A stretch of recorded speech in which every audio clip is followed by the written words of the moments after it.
ஜெபம் செய்வோம். அன்பும் இரக்கமுள்ள பரலோக பிதாவே, மனமகிழ்ச்சியான அந்த காலை வேளைக்காக நன்றியோடு ஸ்தோத்திரிக்கிறோம். காலை தோறும் கிருபை புதியதாக இருக்கிறதுக்காக நன்றியோடு ஸ்தோத்திரிக்கிறோம். ஆண்டவரே, இந்த முழுவதும் கண்ணின் மணியை போல எங்களை பாதுகாத்தீரதுக்காக நமக்கு ஸ்தோத்திரம். விக்கனங்கள் நேரிடாதபடியும், வாதிகள் அணுகாதபடியும், எங்களுக்கு கொள்ளை நோய்கள் வராதபடிக்கும் கர்த்தர் காத்தீரதுக்காக ஸ்தோத்திரம். அதோடு கூட எங்கள் நாசின் சுவாசத்தை சீராய் இயங்கும்படி செய்திரே உமக்கு ஸ்தோத்திரம். ஆண்டவரே, எங்கள் இருதயத்தை சீராய் துடிக்கும்படி செய்திரே உமக்கு ஸ்தோத்திரம். உள்ள அவயவங்கள் எல்லாம் கிட்னி, லிவர், கணையங்கள், இரத்த ஓட்டங்கள், நாளங்கள், மூளை மண்டலங்கள் எல்லாம் சீராய் இயங்க பண்ணினீரே உமக்கு ஸ்தோத்திரம். ஆண்டவரே, எந்த விஷப்பூச்சிகள் சேதப்படுத்தாது காத்திரதுக்காக ஸ்தோத்திரம். கெட்ட கனவுகள் வராதபடி காத்திரதுக்காக ஸ்தோத்திரம். ஆண்டவரே, கெட்ட செய்திகளோ துர்ச்செய்திகளோ வராதபடி கிருபையாக காத்திரதுக்காக ஸ்தோத்திரம். இரவிலே நீர் கொடுத்த எல்லா ஓய்வுக்காக நன்றி ஆண்டவரே. பகலிலே பாராட்டின நன்மைகளுக்காக உமக்கு ஸ்தோத்திரம் செலுத்துகிறோம். எனக்கு தாசிவரும் பருவதங்களுக்கு எதிராக எங்கள் கண்களை ஏறெடுக்கிறோம். வானத்தையும் பூமியும் உண்டாக்கின கர்த்தரிடத்திலிருந்து ஒத்தாசி வரும். உன்னதமானவரின் மறைவில் இருக்கிறவன் சர்வ வல்லவரின் நிழலில் தங்குவான். நான் கர்த்தரை நோக்கி, நீரின் அடைக்கலம், என் கோட்டை, என் தேவன், நான் நம்பியிருக்கிறவர் என்று சொல்லுவேன். அவர் உன்னை வேடனுடைய கண்ணிக்கும் பாழாக்கும் கொள்ளை நோக்கும் அவர் தப்புவிப்பார். அவர் தமது சிறகுகளாலே என்னை மூடுவார். அவன் என்னிடத்தில் வாஞ்சியாயிருக்கிறபடினாலே அவனை விடுவிப்பேன். என் நாமத்தை அவன் அறிந்திருக்கிறபடினாலே அவனை நான் உயர்ந்த அடைக்கலத்திலே வைப்பேன். நோக்கி கூப்பிடுவான். நான் மறு உத்தரவருளி செய்து ஆபத்தில் நான் அவனோடு இருந்து அவனை தப்புவித்து அவனை கனப்படுத்தி நீடித்த நாட்களால் அவனை திருப்தியாக்கி என் ரட்சிப்பை காணும்படி செய்வேன். இயேசுவின் நாமத்தில் ஜெபிக்கிறோம் பிதாவே, ஆமென். அப்பா, நான் உம்மை பார்க்கிறேன். அன்பே, நான் உம்மை துதிக்கிறேன். அப்பா, நான் உம்மை பார்க்கிறேன். அன்பே, நான் உம்மை துதிக்கிறேன். அப்பா, நான் உம்மை பார்க்கிறேன். அப்பாவும் நீரே, அம்மாவும் நீரே, அப்பாவும் நீரே, அம்மாவும் நீரே, நான் உந்தன் பிள்ளை என்றோ, நான் உந்தன் பிள்ளை என்றோ. அப்பா, நான் உம்மை பார்க்கிறேன். அன்பே, நான் உம்மை துதிக்கிறேன். அப்பா, நான் உம்மை பார்க்கிறேன். நீரே என் பலி, நீரே என் சத்தியம், நீரே என் பலி, நீரே என் சத்தியம், நீரென் ஜீவன் நன்றோ, நீரே என் ஜீவன் நன்றோ. அப்பா, நான் உம்மை பார்க்கிறேன். அன்பே, நான் உம்மை துதிக்கிறேன். அப்பா, நான் உம்மை பார்க்கிறேன். நல்ல மேய்ப்பன் நீர்தானே, நல்ல மேய்ப்பன் நீர்தானே, நான் உந்தன் ஆட்டுக்குட்டி, நான் உந்தன் ஆட்டுக்குட்டி. அப்பா, நான் உம்மை பார்க்கிறேன். அன்பே, நான் உம்மை துதிக்கிறேன். அப்பா, நான் உம்மை பார்க்கிறேன். ஜீவ நீரூற்று நீர்தானே, ஜீவ நீரூற்று நீர்தானே, உந்தன் மேல் தாகம் கொண்டேன், உந்தன் மேல் தாகம் கொண்டேன். அப்பா, நான் உம்மை பார்க்கிறேன். அன்பே, நான் உம்மை துதிக்கிறேன். அப்பா, நான் உம்மை பார்க்கிறேன். அப்பாவும் நீரே, அம்மாவும் நீரே, அப்பாவும் நீரே, அம்மாவும் நீரே, நான் உந்தன் பிள்ளை என்றோ, நான் உந்தன் பிள்ளை என்றோ. கைகளை உயர்த்தி. தகப்பனும் தாயும் கூட கைவிடலாம், கர்த்தர் நம்மை சேர்த்துக் கொள்வார். நான் உங்களை திக்கற்றவளாய் விடேன் என்று சொன்னவர் கரம் பிடித்து நடத்துவார். இது உலகத்தின் கடைசி பரியந்தமும் நான் உங்களோடு கூட இருக்கிறேன் என்று சொன்னவர் கர்த்தருடைய பர்வதத்திலே பார்த்து கொள்ளப்படும் என்று யெகோவா ஈரே என்று அழைக்கப்பட்டவர். கர்த்தருடைய பர்வதத்திலிருந்து எல்லாம் பார்த்து கொள்ளப்படும், நம் தேவைகள் சந்திக்கப்படும். நானே மருத்துவர், எகிப்தில் வரப்பண்ணின ஒரு வாதியும் நான் உனக்கு வரப்பண்ணேன், நானே உன் பரிகாரியான கர்த்தர் என்று சொன்னவர் ஒரு வாதையும் இப்பொழுது வராதபடிக்கு இப்பொழுது அவருடைய தைல குப்பியினால அவருடைய இரத்தத்தினாலே நம்மை அபிஷேகம் பண்ணி நமக்கு கண்ணுக்கு தெரியாமல் இருக்கிற எல்லா வியாதிகளையும் குறைபாடுகளையும், கண்களிலே காணப்படுகிற குறைபாடுகள், வயிற்றிலே காணப்படுகிற குறைபாடுகள், இருதயத்திலே காணப்படுகிற குறைபாடுகள், சிறுநீரகத்திலே, எலும்புகளிலே, சசையிலே இயேசு கிறிஸ்துவின் ரத்தம் இறங்கி வருகிறது. இதோ என் தழும்புகளாலே குணமானீர்கள். அவருடைய வார்த்தை உண்மையுள்ளது, அது என்றும் பொய் சொல்லாது. அவருடைய தழும்புகளாலே குணமானீர்கள். தம்முடைய வசனத்தை அனுப்பி குணமாக்குவார், நம்ம வியாதிகளை நீக்குவார், வறுமையை போக்குவார். வானத்தின் பலகணிகளை திறந்து நீயோ கடன் கொடுப்பாய், எல்லா நிர்வாகத்தையும் அவர் செய்வார். அப்படியே கர்த்தர் குடும்பத்திலே காணப்படுகிற திருமண தேவையை இணைக்கிற அந்த காரியத்தை கர்த்தர் செய்கிறார். மாத்திரமல்ல, பிள்ளை பேருக்கான எல்லா ஆசீர்வாதங்களையும் இன்றே அவர் கர்ப்பத்தை திறந்து முதற் பேரானதை பிறக்கும்படி செய்வார். அது மாத்திரமல்ல, வேலைக்கான வாசல், ஜெயத்திற்கான எல்லா காரியங்களையும் அவர் பார்த்து கொள்வார். நிரந்தர வேலை, அரசாங்க வேலை, இப்படி வெளிநாட்டிலும் வேலை கர்த்தர் கொடுத்து ஆசீர்வதிப்பார். பிள்ளைகள், பேரப்பிள்ளைகள், பெற்றோர்கள், உடன்பிறப்புகள், கணவன், மனைவி அனைத்தையும் கர்த்தர் காத்து நடத்துவார். ஆண்டவரே, நீ நடத்த போகிற தயவுக்காய் ஸ்தோத்திரம். கைகளை உயர்த்தி ஒரு நிமிஷம் எல்லா கைகளையும் வானத்து நேரம் நீட்டியா எங்களுக்கு தாசி வரும் பர்வதம் நீர். ஆண்டவரே, இந்த உலகத்தில் வேறு எந்த திசையும் நோக்கி நாங்கள் பார்க்க மாட்டோம். ஏனென்றால் எங்களுக்கு தாசி வரும் திசை பரலோகத்தில் இருக்கிறது. எங்கள் பரலோகத்தில் இருக்கிற கர்த்தர் இருக்கிறார், எங்கள் தேவன் இருக்கிறார், எங்கள் ராஜாதி ராஜா இயேசு இருக்கிறார், பரிசுத்தாவியானவர் இருக்கிறார். உதவி செய்யுங்க. உதவி செய்ததுக்காய் ஸ்தோத்திரம். இயேசுவின் நாமத்தில் பிதாவே, ஆமென். நேற்று நான் யோவான் 2ஆம் அதிகாரத்தை ஆரம்பித்தேன். நேற்று நம்ம மரியாள் குறித்து நாம் கற்றுக்கொண்டிருக்கிறோம்.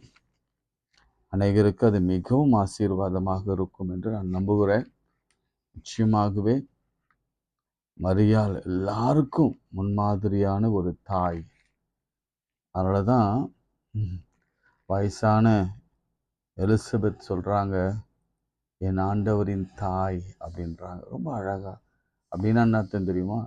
எனக்கும் நீங்கள் தாய் தான். ஒரு சின்ன பெண்ணை ஒரு வயசான அம்மா சொல்கிறாங்க, என்னுடைய ஆண்டவரின் தாய் என்னிடத்தில் வந்ததுக்கு நான் என்னத்தை செய்வேன் என்று சொல்லி எல்லாம் அவ்வளோ தாழ்மையோடு கூட ஆண்டவரின் தாய்.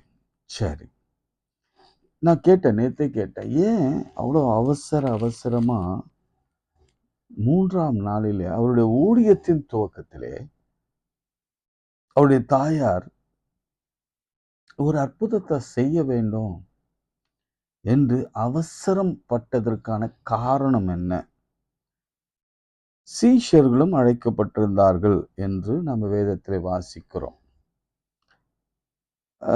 அதில் இயேசுவும் அவருடைய தாயாரும்னா நான் நினைக்கிறேன் அவருடைய உடன்பிறப்புகளும் வந்திருப்பாங்க. ஏன்னா ஃபேமிலி, அவங்க சொந்தக்காரங்களுடைய திருமணம் அது. அதனால் அதையும் நீங்கள் மனதில் வைத்துக்கொள்ளுங்க. ஒரு ஃபேமிலி கெட் டுகெதர், அது அழைக்கப்பட்டிருந்தாங்க. உடனே அங்க திராட்சரச குறைவுபடுகிற பொழுது அவசரமா இயேசுவிடத்துல ஆள் அனுப்பி ஆள் அனுப்பி அவரை அழைத்து வந்து இயேசுவின் தாய் அவரை நோக்கி அவர்களுக்கு திராட்சரசம் இல்லை அப்படின்றாங்க. என்ன எதிர்பார்த்து அதை செய்யறாங்க, என்ன எதிர்பார்த்து அதை கேட்கிறாங்க அப்படின்னு பார்த்தா, ஏதாவது ஒரு அற்புதத்தை என் ஆண்டவர் அவருடைய மகன் செய்ய வேண்டும், ஆரம்பிக்க வேண்டும், அற்புதத்திலே ஆரம்பிக்க வேண்டும். இன்னைக்கு நிறைய பெற்றோர்கள் பாருங்க, உள்ளதின் ஆழத்திலிருந்து என் பிள்ளை படிச்சு முடிக்க மாட்டானா, என் பிள்ளை படிச்சு முடிச்சவனே ஒரு நல்ல வேலையில போய் உட்கார மாட்டானா, என் பிள்ளைக்கு நல்ல வேலை மாத்திரமல்ல நல்ல ஒரு திருமண வாழ்க்கை நடந்து அவன் வாழ்க்கையில செட்டில் ஆக மாட்டானா, என் பிள்ளை நல்ல பேர் எடுக்க மாட்டானா, ஸ்போர்ட்ஸில், கல்வியில், பள்ளியில் முதன்மையாக வர்றதில், பல விதமான எக்ஸ்ட்ரா கரிக்குலர் ஆக்டிவிட்டீஸில் என் பிள்ளை எப்படி ஃபர்ஸ்ட் வரமாட்டானா என்று இயங்குகிற நிறைய பெற்றோர்கள், தாய் தகப்பன்கள் உண்டு. இது எல்லாருக்கும் உள்ள ஆசைதான். என் பெண்ணுக்கு திருமணம் ஆகாதா, அந்த பெண்ணுக்கு குழந்தை பிறக்காதா, அல்லது என் மகனுக்கு குழந்தை பிறந்து அந்த குழந்தையை நான் வளர்க்க நான் ஒரு பாட்டியாக மாட்டேனா, எனக்கு என் பிள்ளைகளை குறித்து அவ்வளோ. ஏன்னா ஒவ்வொரு பெற்றோருக்கும் இந்த நம்முடைய ஏசியா காண்டினென்ட்ல, மிடில் ஈஸ்ட்ல இப்படிப்பட்ட குடும்பங்கள் தான் நம்ம நிறைய பார்க்கிறோம். பிள்ளைகளை முன்வைத்து பெற்றோர்கள், அவங்க நல்லா வாழ்ந்தா போதும், அவங்க முதன்மைக்கு வந்தால் போதும். இன்னைக்கு எத்தனை பெற்றோர்கள் அப்படி ஒரு கனவோடு கூட நாம் வாழ்கிறோம். நிச்சயம் எல்லாரும் வாழ்வாங்க. அது சில நேரங்களில் அந்த கனவுகள் சிறிதளவு தான் இருக்கும், சிலருக்கு மேன்மையானதாக இருக்கும், சிலருக்கு அதை விட மேலானதாக இருக்கும். அது அளவுகோல் மாறுபடும். ஆனால் மரியாளுடைய ஆசை என்னன்னா, தகப்பனை இழந்த பிறகும் அவளுக்கு என்ன ஆசைனா, அவர்களுக்கு என்ன ஆசைனா மன்னிக்கணும், அவர்களுக்கு என்ன ஆசைனா, தம் மகன் நல்ல ஒரு ஊழியக்காரனாக தன்னுடைய பணியை ஆரம்பிக்க வேண்டும். அதனால இந்த உலகம் எல்லாரும் அவரை பார்த்து தேவனுடைய குமாரன் என்று அங்கீகரிக்க வேண்டும். இதுதான் நெடுநாளா வயிற்றுல கருவில சுமந்ததிலிருந்து 30 வயது வரைக்கும் அவங்க எதிர்பார்த்த ஒரு ஒரு தேடல் வைத்துக் கொள்ளுங்களேன். ஏன்னா அந்த அவப்பெயர் அவர்களை விட்டு களையப்பட வேண்டும். நிறைய அவப்பெயர்களோடு கூட அவர்கள் வாழ்ந்து வந்தார்கள். அங்க இருந்தவங்களாம் சொன்னாங்க, நேற்று நான் சொன்னேன், உன் சகோதரனுக்கு தெரியும், உன் தாய் எப்படிப்பட்டவங்க எனக்கு தெரியும், நீ அதை பற்றிலாம் நீங்கள் பேச வேண்டிய அவசியமே இல்லை. இயேசு இடத்துல கன்ஃப்ராண்ட் பண்ணவங்கெல்லாம் நிறைய பேர் இருக்கிறாங்க. அப்படிப்பட்ட சூழ்நிலையில் தன் மகன் யார், கர்த்தர் கொடுத்த மகன் யார் என்பதை உலகுக்கு அறிவிக்க வேண்டும் என்று அவசரப்பட்டு இந்த காரியத்தை செய்யும்படி அங்க அவசரப்படுத்தினாங்க. ஆனாலும் இயேசுவும் கூட இதை புரிந்து கொண்டவராய், பாருங்க, என்னதான் அம்மாவோடு கூட அவர் தர்க்கம் பண்ணாலும் அம்மாவுடைய உண்மையான மனதை அவர் புரிந்து கொண்டார். இன்னைக்கு எத்தனை பிள்ளைகள் பெற்றோர்கள் உண்மையான மனதை புரிந்து கொள்றாங்க? Never never never. அவன் உள்ளத்துல என்ன இருக்குன்னு யாருக்கு தெரியும்? ஒரு அப்பாவுக்கு தம் பிள்ளைகளை குறித்து என்ன ஆசை வைத்திருக்கிறார் என்று யாருக்குமே தெரியாது. ஈவன் அவருடைய மனைவிக்கும் கூட தெரியாது. எல்லாம் அந்த மனதில் வைத்து அவர் யோசித்து அதற்கான முயற்சிகளை எடுத்து அதற்காக ஜெபித்து அதற்காக பாடுகள் பட்டு அதற்கான காரியங்களை சேர்த்து. வேணா அம்மா கூட ஒருவேளை வெளிப்படையா சில காரியங்கள் படப்படவென்று பேசி விடுவாங்க. ஆனால் தகப்பன் தன் பிள்ளைகளுக்கு என்ன செய்யணும் அப்படின்னு சொல்லி அவ்வளவு கருத்தா செய்வாங்க. அப்படிப்பட்ட சூழ்நிலை இங்க பாருங்க, என்னதான் விதண்டவாதமா அவர் பேசினாலும், தாயே, அது அப்படிதான் டிரான்ஸ்லேட் பண்ணப்பட்டிருக்கு, மதர், அது திருவிவிலியத்துல தாயேன்னு தான் இருக்கும். எனக்கும் உனக்கும் என்ன, என் வேலை இன்னும் வரவில்லை என்றார். அப்போ இந்த கொஸ்டின் என்னன்னா, 2 பேருமே அவருடைய வேலைக்காக கர்த்தருடைய வேலைக்காக காத்திருந்தார்கள். மரியாளுக்கும் கர்த்தருடைய வேலை வரணும். என்ன வேலைன்னா, மெசையாவாக அவர் இங்க தன்னுடைய ஊழியத்தை தொடங்க வேண்டும். மெசையாவாக தன்னை காண்பித்துக் கொள்ள வேண்டும். மெசையாவாக, இரட்சகராக, மீட்பராக, அற்புதம் செய்கிறவராக, ஆலோசனை கர்த்தராக, வல்லமையுள்ள தேவனாக, மரித்தவர்களை உயிரோடு எழுப்புகிறவராக அவர் தன்னை காண்பிக்க வேண்டும். ஏன்னா மரியாளுக்கு சின்ன வயதிலேயே கூட இயேசு கிறிஸ்து அவர் குழந்தை பிரயாணத்திலே சில அற்புதங்களை செய்தார் என்று நமக்கு வரலாற்று கதைகள் நிறைய சொல்லுகிறது. நீங்க வேணா அதை நீங்க கூகுள்ல சர்ச் பண்ணீங்கன்னா உங்களுக்கு கிடைக்கும். ஒரு சின்ன மிராக்கிள்ஸ் எல்லாம் பண்ணார். அதாவது குருவி, இறந்து போன குருவி உயிரோடு எழுப்பினார். அவர் ஒரு கட்டில் செய்து கொண்டிருந்த பொழுது அந்த கட்டிலுடைய மெஷர்மெண்ட் மாறிற்று. அவர் ஜெபம் பண்ணார், அந்த மெஷர்மெண்ட் சரியாக ஆயிற்று என்று அவர் வயதுக்கு ஏற்ற மாதிரி பலவிதமான அற்புதங்களை அவர் செய்தார். இதெல்லாம் அவங்க கொஞ்சம் பார்த்துருப்பாங்க, அவங்க சகோதரர் சொல்லியிருப்பாங்க, இவர் கொஞ்சம் வித்தியாசமா இருக்கிறார் என்று சகோதரருக்குள்ள அந்த ஒரு எண்ணம் இருந்திருக்கும். ஆனா தாயார் தம் மனதிலே வைத்து சிந்தித்து கொண்டதா, என்ன சிந்தித்து கொண்டா, கர்த்தருடைய வேலை எப்பொழுது வரும், எப்பொழுது என் மகன் எழும்பி நின்று மெசையாவாக நின்று இந்த யூத கோத்திரத்துக்காகவும் இந்த இனத்திற்காகவும் இந்த மக்களுக்காகவும் உலகத்தில் இருக்கிற அனைத்துலக மக்களுக்காகவும் எனக்கு அவர் தம்முடைய ஊழியத்தை நிறைவேற்ற ஆரம்பிப்பார் என்ற ஒரு கேள்வி 2 பேருக்குள்ள இருந்து. நீங்க அதை மார்க் பண்ணுங்க, என் வேலை. அப்போ அந்த வேலைக்காக காத்திருந்த மரியாள். இப்ப பாருங்க, அந்த நிகழ்ச்சி உங்களுக்கு தெரியும். உடனே ஆண்டவர் பாருங்க, இம்மீடியட்டா within a minute or a 2 or maybe a 5 minutes or so, நீங்க பாருங்க, ஆண்டவர் உடனே அந்த வேலைக்காரனை நோக்கி, இதுதான் கீழ்ப்படிதல், இதுதான் தாய் தகப்பனுக்கு கீழ்ப்படுகிற ஒன்று. இத்தனைக்கும் அந்த வேலை வரவில்லை என்று அறிந்தோம். ஒருவேளை நான் என்ன யோசிக்கிறேன்னா, தகப்பனிடத்துல அவர் கேட்டு இருக்கணும், தகப்பனே, அம்மா ரொம்ப ஏர்ஜ் பண்றாங்க, அம்மா ரொம்ப விரும்புறாங்க, அம்மாவுக்கு இது ரொம்ப தேவைப்படுது, அம்மாவால் இந்த கொடுமையான சொற்களை, அந்த அந்த அந்த அசிங்கமான சொற்களை தாங்கிக் கொள்ள அவர்களுக்கு முடியல, போதும், தே டன். ஸோ நான் இதை ஸ்டார்ட் பண்ணலான்னு நினைக்கிறேன், நீங்கள் எங்களுக்கு உத்தரவு கொடுங்க என்று அவர் வேண்டி இருக்க வேண்டும். அதனால தான் இம்மீடியட்டா he changed his mind and said, அம்மா நீங்கள் ஓகே. அவர் மனசில் நினச்சிருப்பார், ஓகே இன்னைக்கு அம்மாவுடைய லைஃப்பில் ஒரு ஆரம்பம். என்ன ஆரம்பம்? இன்னைக்கு மெஸ்ஸையா உடைய பணியின் துவக்க ஆரம்பம். உடனே அவர் சொல்கிறாரு, தண்ணியை நிரப்புங்கன்னு சொன்னார்.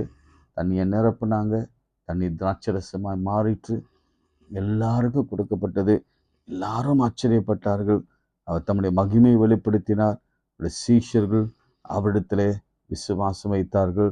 அதன் பின்பு அவரும் அவருடைய தாயாரும் அவருடைய சகோதரரும் அவருடைய சீஷரும் கப்பர்நகூமுக்கு போய் அங்கே சில நாள் தங்கினார்கள். பார்த்தீங்களா, சில நாள் தங்கினார்கள். அதனுடைய தொடர்ச்சி என்னன்னா, அவர் என்ன பண்ணார், தேவாலயத்துக்கு போகிறார். அங்கே கொள்கிறவனையும் விற்கிறவனையும் அடித்து விரட்டுகிறார். அவர் சொல்றார், என் வீடு ஜெப வீடு, இதை நீங்கள் கள்ளர் குகையாக மாற்றினீர்களே என்று சொல்லி எல்லாவற்றையும் அவர் கவிழ்த்து போடுகிறார். அதன் பிறகு பாருங்க, இதை எப்படி, ஏன், என்னத்துக்கு செய்றீங்க அப்படின்லாம் கேட்ட பொழுது அவர் சொல்றாரு, இயேசு அவருக்கு பிரதியுத்தரமாக 19ல, இந்த ஆலயத்தை இடித்து போடுங்கள், 3 நாளைக்குள் இதை நான் எழுப்புவேன். உடனே அவர் அவருடைய மரணத்தை குறித்து அவர் சொல்லுகிறார். இப்போ அவர் ஆரம்பிச்சிட்டார். என்ன சொல்றாரு, நான் ரபி, நான் ஒரு மெஸ்ஸையா, நான் ஒரு போதகன், நான் ஆண்டவரால் அனுப்பப்பட்டவன் என்பதெல்லாம் நீங்க அடுத்த வசனங்களில் இங்கே 3ஆம் அதிகாரங்கள்லாம் வாசிக்கும் பொழுது அவர் சொல்லுவார். சரி, இது ஒரு ஸ்டேஜ், பாயிண்ட் நம்பர் 1ன்னு வச்சுக்கோங்க. மரியாள் தன் மகனை அந்த இடத்துல வைத்து பார்க்க வேண்டும் என்ற அந்த ஒரு ஆசை நிறைவேற காத்திருந்தது அன்றைக்கு கானா ஊரிலே நிறைவேறிற்று. அவங்களுக்கு மிகுந்த சமாதானமும் சந்தோஷம் வந்தது. அதன் பிறகு உள்ளுக்குள்ளே இருந்த அந்த அழுத்தம் எல்லாம், பாரம் எல்லாம், அந்த தவிப்பெல்லாம், அந்த நிந்தையெல்லாம் ஒரு நொடி பொழுதுல இயேசு தம்முடைய மகிமையை விளங்க பண்ணி அவர் அதை மாற்றி போட்டார். அல்லேலூயா.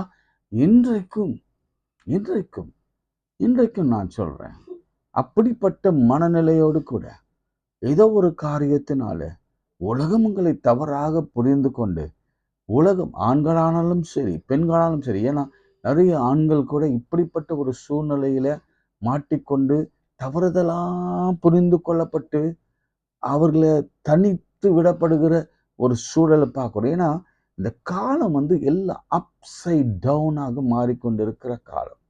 ஆண்களை சந்தேகித்த நாட்கள் போய் இப்ப பெண்கள் ஆண்களை சந்திக்கிற நாட்கள் வந்து, அதன் பிறகு ஆண்கள் பெண்களை சந்தேகிக்கிற இந்த காலங்கள், இது ஒரு கொடுமையான காலங்களாக இருக்கிறபடினால நான் சொல்றேன், இப்படி உள்ளுக்குள்ளே அநேக பாரங்களோடு அழுத்தி கொண்டிருந்தா கண்டிப்பா மேசையா உங்களுக்கு ஒரு தீர்வைய அவர் உண்டு பண்ணுவார். சரிங்களா? ரைட். அது ஒண்ணு. இப்போ செகண்ட் ஒரு ஃபேஸ் உங்களுக்கு காண்பிக்க போகிறேன். மரியாளின் ஃபேஸை காண்பிக்க போகிறேன். அதுக்கு நீங்க மார்க் 3 அதிகாரத்தை திருப்பணும். Mark chapter 3 திருப்பணும். இது நான் ஒரு மாதிரி அவருடைய லைஃப், ஜீசஸுடைய லைஃபை நான் ஒரு கோர்வையா கொண்டு வர முயற்சி எடுக்கிறேன். இல்லை, அதுக்கு நல்ல வார்த்தையை சொல்லுவாங்க, அது ஆங்கிலத்தில் சிஸ்டமேட்டிக்காக, அது இல்லை, டைம் லைனில் நான் கொண்டு வர நான் ஆசைப்படுகிறேன். சரிங்களா? சரி. இப்போ 3ஆம் அதிகாரத்தை நீங்கள் வாசிக்கிற பொழுது ஒரு அற்புதத்தோடு கூட ஸ்டார்ட் ஆகிறது. ஏன்னா ஜெப ஆலயத்தில் பிரவேசித்தார். சூமின கை ஒருவன் இருந்தான். அது ஓய்வு நாளாய் இருந்தது. அந்த சூமின கை உடனே பார்த்து எழுந்து நடுவே நின்றார். அதற்கு சொன்னார், நன்மை செய்வதோ தீமை செய்வதோ, ஜீவனை காப்பதோ அழிப்பதோ எது நியாயம் என்று அவளை கேட்டார். அதற்கு அவர்கள் பேசாமல் இருந்தார்கள். அவள் இருதய கடின நிமித்தம் அதை விசனப்பட்டு கோபத்துடனே சுற்றிலும் இருந்தவளை பார்த்து, அந்த மனுஷனை நோக்கி கையை நீட்டு. அவன் நீட்டினான். அவன் கை மறுக்க எப்போல ஆயிற்று. உடனே கவனிங்க, இதுதான் முக்கியமாக கவனிக்கணும். நான் சொல்ல வந்ததற்கான அடிப்படை ஆதாரத்தை கவனிக்கணும். அப்பொழுது உடனே பரிசேயர் புறப்பட்டு போய் அவரை கொலை செய்யும்படி அவருக்கு விரோதமாய் ஏரோதியரோட கூட ஆலோசனை பண்ணினார்கள். எங்க 3வது அதிகாரத்திலே முதல் அற்புதத்தை ஓய்வு நாளில் அவர் செய்ததுனால ஓய்வு நாள் சட்டத்தை மீறிட்டாருன்னு சொல்லிட்டு உடனே என்ன செய்தாங்க? பரிசேயர் போய் ஏரோது இடத்துல என்ன செய்யணுமா? அவரை கொலை செய்யும்படி. கவனிச்சிங்களா? சரி, அப்படியே தொடர்ந்து அப்படியே வாசித்தீங்கன்னா 20ஆம் வசனம், அவர் சீஷர்களை தெரிந்தெடுக்கிறார். 20ஆம் வசனம், பின்பு வீட்டுக்கு போனார்கள். அங்கே அவர்கள் சாப்பிடுவதற்கு சமயம் இல்லாதபடிக்கு அநேக ஜனங்கள் மறுபடியும் கூடினார்கள். அவருடைய இனத்தார் 21 நல்லா மார்க் பண்ணிக்கோங்க மைண்ட்ல. ஆனால் நான் சொல்ற விஷயம் உங்களுக்கு காதில் கேட்டாலே போதும், உங்களுக்கு மனதில் ஆழமாக பதிந்த மாதிரி இருக்கும். நான் சொல்றது நல்லா கவனிங்க. மேரியுடைய 2வது ஃபேஸை நான் காண்பிக்க விரும்புகிறேன். ஃபர்ஸ்ட் ஃபேஸ் தான் மகன். அந்த மகனை மெஸ்ஸியாவை காட்டணும். அந்த மகன் அற்புதம் செய்யணும். அந்த மகன் ஊழியத்தில் சிறந்திருக்கணும் என்பதுதான் அவருடைய ஆசையாக இருந்தது. 2வது ஃபேஸ் பார்க்கலாம். அவருடைய இனத்தார் அதை கேட்ட பொழுது அவர் மதிமயங்கிருக்கிறார் என்று சொல்லி அவரை பிடித்து கொள்ளும்படி வந்தார்கள். எருசலேமிலிருந்து வந்த வேதப்பாரர்கள், இவன் பேர் செபூல் கொண்டிருக்கிறான், பிசாசுகளின் தலைவன், பிசாசுகளை துரத்துகிறான் என்றார்கள். அவர்களை அவர் அழைத்து ஓமையிலாக சில வார்த்தை பேசுகிறார். சரி, 21 மிக முக்கியமான இனத்தார். ஆங்கிலத்தில் எப்படி டிரான்ஸ்லேட் பண்ணியிருக்கிறாங்கன்னா, அவங்க ஃபேமிலி மெம்பர்ஸ் அதை கேட்டு, எதை கேட்டு? பரிசேயர்கள் அவரை கொலை செய்யும்படி வகை தேடுகிறார்கள், ஏரோதிடத்துல கம்ப்ளைண்ட் போயிருக்கு என்று அதை கேட்டு, தான் அண்ணன் கொலை பண்ணக்கூடாது, கொலை செய்துவிட அண்ணன் கொலையுண்டிடக்கூடாது, அல்லது அண்ணனை கொலை பண்ணக்கூடாது, அண்ணனை சாகடிக்க கூடாது, அண்ணனுக்கு உயிருக்கு எந்த ஆபத்தும் வந்துடக்கூடாது அப்படின்னு அவருக்கு 4 தம்பிங்களும், பிரதர்ஸ் 4 பேர் போட்டிருக்காங்க, 4 பேர் போட்டிருக்காங்க, சிஸ்டர்ஸ் எஸ்ன்னு போட்டிருக்காங்க. ஸோ 2க்கு மேலே இருக்கலாம், அல்லது 2 அப்படின்னு வைத்துக்கொள்ளலாம். 6 பேரும் இங்க வந்து பேசுறாங்க. என்னன்னு பேசுறாங்க? அவருடைய இனத்தார் இதை கேட்டபோது அவர் மதிமயங்கி இருக்கிறார். அப்படின்னா என்ன அர்த்தம் தெரியுமா? இஸ் அவுட் ஆஃப் மைண்ட்னு அர்த்தம். நம்ம வார்த்தையில சொன்ன போனா அவன் பைத்தியக்காரன். அவன் பைத்தியக்காரங்க, அவனுக்கு ஒன்றும் தெரியாது, அவன் தன்னை மேசியான்னு சொல்றான். நான் இது கொஞ்சம் ரொம்ப ஏகவசனமா பேசுறேன், ஒருமையில பேசுறேன். ஆனா அவன் இனத்தார் அவரை தான் சொன்னாங்க. நான் சரி அவரைனே சொல்லுவோம். அவர் மதிமயங்கி இருக்கிறார், அவர் மென்டலா இருக்கிறார், அவர் பைத்தியம் பிடிச்சிச்சு அவருக்கு. அவர் தன்னை மெஸ்ஸியான்னு சொல்லிட்டே இருக்கிறாரு, பைத்தியக்காரன் ஆயிட்டாரு. அதுக்கப்புறம் அவர் தான் தன்னை போதகர்ன்றாரு, அவன் தன்னை நசரேயன் என்று சொல்கிறாரு, கடவுளிடத்துல வந்தவன் என்று சொல்கிறாரு, ஆலயத்துல கொண்டு போய் ஆலயத்தை அடிச்சு நொறுக்கிறாரு, ஆலயத்தை இடித்து போடுங்க, அதை 3 நாளுக்குள்ள கட்டுவேன் அப்படின்னு சொல்றாரு. நானே தேவனிடத்தில் வந்தவன் என்று சொல்லுகிறார். அதனால மென்டல் ஆயிட்டாங்க. அது யார் சொன்னது? ஃபேமிலி. ஐயா ஃபேமிலி தானே, அம்மா சொல்லல, அப்படிதானே நீங்க கேட்குறீங்க? அம்மாவும் சொன்னாங்க. சொன்னதா நமக்கு ஒரு தகவல் இருக்கு. நீங்க அப்படியே தொடர்ந்து அதை அப்படியே பாருங்க. அப்படி பார்க்கும் பொழுது 31ஆம் வசனத்தை வாசிங்க. அப்போது அவருடைய சகோதரரும் தாயாரும் வந்து வெளியே நின்று அவரை அழைக்கும்படி அவரிடத்தில் ஆள் அனுப்பினார்கள். கவனிச்சிங்களா? யார் வந்தாங்கன்னா, அவருடைய சகோதரரும் தாயாரும் வந்து வெளியே நின்று அவரை அழைக்கும்படி அவரிடத்தில் ஆள் அனுப்பினார்கள். மெஸ்ஸையா ஆளணும் அப்படின்னு அவசரப்பட்ட மரியாள் இங்க ஏன் அவரை அவங்களுடைய பிள்ளைகளை வைத்து பைத்தியம்னு சொல்ல வைக்கணும்? இல்லைன்னா அவங்களே என் பிள்ளை பைத்தியம் அப்படின்னு ஏன் சொல்லணும்? என்ன காரணம்? பாசம். பாசம். தன் பிள்ளைக்கு ஒன்றும் நேர்ந்துடக்கூடாது, என் பிள்ளை போலீஸ் பிடிச்சிட்டு போயிடக்கூடாது, என் பிள்ளைய இராணுவம் பிடிச்சிட்டு கூடாது, என் பிள்ளையை ஏரோது பிடிச்சு கொண்டு போயிடக்கூடாது, என் பிள்ளையை அடித்து சித்திரவதை பண்ணக்கூடாது, என் பிள்ளை உயிரோடு இருக்கணும். சில நேரங்களில் நம்ம பிள்ளைகள் தவறு செய்துட்டா நம்ம என்ன செய்வோம் சொல்லுங்கள்? ஒருவேளை போலீஸில் மாட்டிட்டான்னு வச்சுங்களேன், இல்லை ஒரு க்ரௌடில் போயிட்டு அவன் செய்யாத தவறுக்கே மாட்டிட்டான்னு வச்சுங்களேன், நம்ம என்ன செய்வோம் சொல்லுங்கள்? போனவுடனே அவனை பார்த்து என்ன பண்ணாங்கன்னெலாம் கிடையாது, அவனை போய் 2-3 அடி அடித்து, ஏன்னா மற்றவங்க அடிக்கிறதுக்கு முன்னே நம்ம அடித்து, என்ன அப்படி பண்ண, சாரி கேள்றா, தப்பு பண்ணுறா சார், அவன் தெரியாது, ஒன்றும் தெரியாத பையன் சார், அவனுக்கு அதெல்லாம் ஒன்றும் தெரியாது சார், அவன் செய்திருக்க மாட்டான் சார், ஐயா அவன் செய்திருக்க மாட்டான் ஐயா, அவன் குழந்தையா, பச்சை மண்ணையா, அவனுக்கு ஒன்றும் தெரியாது, அந்த பசங்களோடு சேர்ந்து அப்படி கெட்டுப்பட்டான் ஐயா, தயவுசெய்து அவனை மன்னிச்சிருங்கய்யா அப்படி சொல்லி அவனை காப்பாற்றி கூட்டிகிட்டு வருவோம். எத்தனை பேர் அப்படி பண்ணியிருப்பீங்க? நீங்கள் மரியாளோட உங்கள் வாழ்க்கையை ரிலேட் பண்ணி பாருங்கள். உங்கள் பிள்ளைகளுக்காக போலீஸ் ஸ்டேஷன், உங்கள் பிள்ளைகளுக்காக காலேஜில், உங்கள் பிள்ளைகளுக்காக ஏதாவது ஒரு சந்தர்ப்பத்தில், அடிதடி சந்தர்ப்பத்தில் உங்கள் பிள்ளைகளுக்காக சில இடங்களில் போய் நிற்கும் பொழுது என்ன சொல்லுவீங்க? ஐயோ என் பிள்ளைக்காக பரிந்து பேசி அவன் தவற்றை கூட தாமலை ஏற்றுக்கொண்டு, ஐயா நான் போகிறேன் ஐயா, நான் இருக்கிறேன் உள்ள, அவனை அனுப்பிச்சிடுங்க, ரொம்ப சின்ன பையன், அவனுக்கு 16 வயசு தான் ஆகுது, நான் அவனுக்காக ஜெயிலில் இருக்கிறேன், நான் அவனுக்காக அந்த மருத்துவமனையில் இருக்கிறேன், அல்லது அவனுக்காக நான் என்ன அர்ப்பணிக்கிறேன் என்று சொல்லுகிற ஒரு பண்பு, ஒரு தாய், பாசம், ஒரு தகப்பனின் நேசம். சகோதரர்களுக்கு கூட அதுதான்.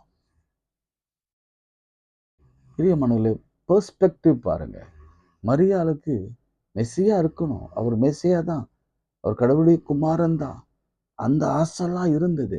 அதே சமயத்துல பிள்ளைய மறிக்க கொடுக்க கூடாது, அவருக்கு துன்புறுத்த கொடுக்க கூடாது, நம் பிள்ளைய யாரும் கொண்டு போய் அடிக்க கூடாது, நம் பிள்ளை ஜெயிலுக்கெல்லாம் போயிடக்கூடாது அப்படின்ற ஒரு ஆசை. அதனால வந்துருப்பா, வீட்டுக்கு வந்துருப்பா, இப்போ வந்துருப்பா, இதெல்லாம் உனக்கு அவசியம் இல்லைப்பா, தேவையில்லைப்பா, கொஞ்ச நாள் போட்டப்பா, உனக்கு வயசான பிறகு நீ போ, உனக்கு இப்போதான் 30 வயசாச்சு, உனக்கு திருமணம் கூட ஆகலை, ஒருவேளை நாங்கள் அதுக்காக நாங்கள் ஏற்பாடு பண்ணி கொண்டு இருக்கிறோம், நீ வா, நீ வந்துரு வந்துரு வந்துரு, அதுக்கப்புறம் போ என்று சொல்லுகிற ஒரு தாயின் அன்பை இங்க நம்ம பார்க்கணும். மரியாதை நீங்க சாதாரணமா எடை போடாதீங்க ப்ளீஸ். அதை தான் சொல்ல வரேன் நான். பைபிள்ல இருக்கிற கேரக்டர்ஸ்ல எனக்கு பிடித்தமான கேரக்டர்ஸ் மரியாள். அதனால தான் கேத்தலிக்ஸ் அந்த மரியாளை வைத்து அப்படியே கடவுளுடைய குமாரத்தி என்று சொல்லி அவங்க போற்றுறாங்க. அவங்க மரணத்தை எப்படி அவங்க சொல்றாங்க தெரியுமா? 70 வயதுல அந்த அம்மா இறந்து போனாங்க என்று சொல்றாங்க. அது எப்படி இறந்து போனாங்கன்னா, அவங்க அதை எக்ஸ்பிளைன் பண்ணுகிற பொழுது, கிறிஸ்துவே அந்த அம்மா ஆவியை கொண்டு போனாரு அப்படின்னு ஒரு வரலாறு இருக்கிறது. பரலோகத்துக்கு கொண்டு போனார் என்று சொல்லப்படுகிறது. இன்னும் நிறைய இருக்கு. எனக்கு நேரம் இல்லாதனால இந்த 2 நான் நிறுத்துறேன். 1, என் மகனை மெஸ்ஸியாவாக்கணும். 2, என் மகன் உயிரோடு இருக்கணும். இதை நம்ம எப்படி அப்ளை பண்ண போறோம்? எத்தனை பெற்றோர்கள் என் பிள்ளை உயிரோடு இருக்கணும்னு நினைக்கிறீங்க? என் மக உயிரோடு இருக்கணும், நான் செத்தாலும் பரவாயில்ல. நமக்கு நிறைய கதைகள் உண்டு. நம்முடைய பக்கத்துல இருக்கு. தன்னுடைய ஒரு சிறுநீரகத்தை கொடுத்த தம் மகனை காப்பாற்றின தாய் உண்டு. அதே போல தம் மகன் தம் தகப்பனுக்காக மகள், நான் அதை கேள்விப்பட்டிருக்கேன், மகள் தன்னுடைய ஒரு கிட்னியை தன் தகப்பனுக்காக கொடுத்து அந்த தகப்பனை உயிரோடு வைத்த அநேக பிள்ளைகள் இங்க உண்டு. அதுதான் நம்ம ஊர் பாசம் என்பது தான். அதே போல எத்தனையோ கனவுகளோடு கூட பிள்ளைகளை வளர்த்தெடுக்கிற பிரயாசப்படுகிற, பொருளாதாரத்தில தடைகளும் பொருளாதாரத்தில குறைவுகள் இருந்தாலும் என் பிள்ளை உயர்ந்த ஸ்தானத்துல இருக்கணும், ரொம்ப நல்ல எண்ணம். ஆனாலும் நான் பெற்றோருக்கு கேட்டுக்கொள்கிற ஒரு தாழ்மையான கருத்து என்னன்னா, உன் பிள்ளை உயர்ந்த ஸ்தானத்துல போனாலும் என் இயேசு கிறிஸ்துவ மகிமைப்படுத்துகிற ஒரு உன்னத ஊழியத்தை செய்யணும்னு மாத்திரம் ஜெபம் பண்ணுங்க. உங்க இலக்க நீங்க அடைவீர்கள். ஏனென்றால் நம்முடைய ஆண்டவர் சர்வ வல்லவர். அவர் ரொம்ப நேசிக்கிறவர், பிள்ளைகளை நேசிக்கிறவர். அதனால்தான் அவர் குடும்பத்துல வாழ்ந்தார். அவர் குடும்பத்துல வாழ்ந்து தகப்பனை இழந்து தாயோடு கூட வாழ்ந்து 4 சகோதரர்களும் சகோதரிகள் 2 பேர் அல்லது அடுத்துக்கு மேல அவர் ஒரு குடும்பமாக, கூட்டு குடும்பமாக வாழ்ந்து அவனுக்கு இருக்கிற துயரங்கள், கஷ்டங்கள், கண்ணீர்கள் எல்லாவற்றிலும் பங்கெடுத்தார். இன்னைக்கும் நம்முடைய துயரங்கள், கஷ்டங்கள், கண்ணீர்கள், வேதனைகள், நம்முடைய ஏழ்மைகள், நம்முடைய வியாதிகள், நம்முடைய பலவீனங்கள் எல்லாம் கர்த்தருக்கு தெரியும். கர்த்தருக்கு எல்லாம் ஆண்டவருக்கு தெரியுங்க. ஆண்டவருக்கு தெரியாத ஒன்றும் கிடையாது. நாம் பாடுகிற பாடு அவருக்கு தெரியும், நாம் உழைக்கிற உழைப்பு அவருக்கு தெரியும், நாம் படுகிற பிரயாசங்கள் அவருக்கு தெரியும், நம்முடைய கனவுகள் அவருக்கு தெரியும். அதெல்லாம் நிறைவேற்றும்படியாதான் கிறிஸ்து இந்த உலகத்திலே பிறந்தார். ஒரு காலத்துல எல்லாம் சொன்னாங்க, அவருக்கு என்ன தெரியும், அவர் சர்வ வல்லர், அவருக்கு என்ன தெரியும்னு சொன்னாங்க. ஆனா இயேசு கிறிஸ்து 2000 ஆண்டுகளுக்கு பின் வந்த பிறகு அவருக்கு எல்லாம் புரியும். அல்லேலூயா. அவருக்கு எல்லாம் புரியும். நம்முடைய இழப்பு புரியும், நம்முடைய நிந்தை புரியும், நம்முடைய அவமானம் புரியும், நம்முடைய வேலையின்மை புரியும், நம்முடைய கடன் புரியும். ஏனென்றால் அவருக்கே பணம் இல்லை, வரி கட்ட பணம் இல்லை. அப்பொழுது பேதுருவிடத்துல சொல்றார், உங்ககிட்ட ஏதாவது பணம் இருக்கா, உன் வீட்டுல இருக்கா? பேதுரு சொல்றான், ஐயா உன்னை நம்பி வந்துட்டு என் வீட்லயும் ஒரு பைசா தம்படி காசு இல்லை. அப்போ ஒண்ணு செய், நேரா போய் கடல்ல ஃபர்ஸ்ட் வலையை போடு, பிடிக்கிற ஃபர்ஸ்ட் மீனை வாயை திறந்து பார், அதில் வெள்ளி. அப்படி ஒரு அதிசயத்தை ஆண்டவர் செய்ய வேண்டிய அவசியம் இல்லை. அதை செய்ய வைத்ததற்கான காரணம் அவருடைய ஏழ்மை. Poor Jesus Christ. Poor Jesus Christ. நம்ம நினைக்கலாம் நம்மகிட்ட தான் காசு இல்லையே. எஸ், அவர்கிட்டயும் காசு இல்லை, அவர்கிட்டயும் பணி இல்லை. அவரும் அந்த பண தேவையோடு கூட தான் அலைந்து கொண்டிருந்தார். உலகத்துல எவ்வளவு இருக்கு, கொஞ்சம் பேருக்கு சாப்பாடு கொடுக்கணும், என்கிட்ட ஒண்ணுமே இல்லை பிலிப் சொல்லுகிறார். அப்படிதான் அவருடைய வாழ்க்கையும் ஊழியமும் நடந்தது. பெரியமானவர், அவருக்கு எல்லாம் தெரியும். ஏன்னா அந்த தாயின் வளர்ப்பு அப்படி. நிச்சயம் சொல்ற, அந்த தாய் வளர்ப்பு, நல்ல பிள்ளை இந்த உலகத்துல வருவதற்கான காரணம் தாய் தகப்பனுடைய வளர்ப்பு தான். பிள்ளைக்கு கஷ்டத்தை சொல்லிக் கொடுங்க, பிள்ளைக்கு பொறுப்பை சொல்லிக் கொடுங்க, பிள்ளைகளுக்கான எல்லா இடர்பாடுகளையும் சொல்லிக் கொடுங்க. பிள்ளைகளுக்கு அதிக செல்லத்தை கொடுக்காதீங்க. பிள்ளைகளுக்கு நேர்வழியாய் நடக்க கற்றுக் கொடுங்க. 2 காரியம், நம்ம பிள்ளை உயர்ந்த நிலையில் இருக்கணும். 2வது, நம்ம பிள்ளைகள் எந்த சிக்கலிலும் மாட்டிக்க கொள்ளக்கூடாது, எந்த அவமானத்திலும் போயிடக்கூடாது, எந்த சிறைக்கும் போகக்கூடாது, எந்த விதமான கெட்ட அனுபவங்களுக்குள்ள அவர்கள் போய்விடக்கூடாது என்று தம் பிள்ளைக்காக பரிந்து நிற்கிற, தம் பிள்ளைக்காக பரிதபித்து நிற்கிற ஒரு தாயை நான் அங்க பார்க்கிறேன். எத்தனை பேர் உங்க பிள்ளைகளுக்காக பரிதபித்து கொஞ்சம் ஜெபம் பண்ணியிருக்கீங்களா? வேதத்தை வாசித்திருக்கீங்களா? ஆண்டவர் வசனம் சொல்லுகிறது, நீ வேதத்தை மறைந்தா உன் பிள்ளையை நான் மறப்பேன். அதுக்காவது வேதத்தை ஒரு அதிகாரமாவது நீ வாசித்திருக்கியாமா? காலையில ஒரு வசனத்தையாவது கேட்டிருக்கியாமா? அப்பா, நீங்க கேட்டிருக்கீங்களா? உன் பிள்ளைய மறந்துடுவாருங்க. தயவு செய்து சொல்றேன், உன் பிள்ளை உன்னத நிலையில இருக்கணும்னா தாய் தகப்பன் இடத்துல தான் அது இருக்கு. உன் பிள்ளைக்கு அதெல்லாம் சொல்லிக் கொடு. ஜெபம் செய்வோம். அன்புள்ள ஆண்டவரை, இன்று நாங்கள் ரொம்ப சென்சிட்டிவா சீரியஸா ஒரு தாயின் அன்பை குறித்து, அவளுடைய ஆசை, அவருடைய விருப்பத்தை குறித்து, அவங்களுடைய எதிர்பார்ப்பை குறித்து, தன் பிள்ளை எப்படியாவது பாதுகாத்து கொள்ள வேண்டும் என்ற அந்த அன்பு, அந்த அவசரம், அந்த அங்கலாய்ப்பு குறித்து நாங்கள் தியானித்தோம். நாங்களும் அப்படிதான் இருக்கிறோம் ஆண்டவரே. எங்களையும் கூட நீர் மாற்றும், எங்களையும் அப்படி மரியாதை போல மாற்றும். இந்த பிள்ளையை வளர்க்கிறதுல எங்களுக்கு ஒரு ஞானத்தை காடும். மனோவா கேட்டான், இந்த பிள்ளை எப்படி வளர்க்க வேண்டும், எனக்கு ஒரு ஞானத்தை கொடுங்க ஆண்டவரே என்று கேட்டான்.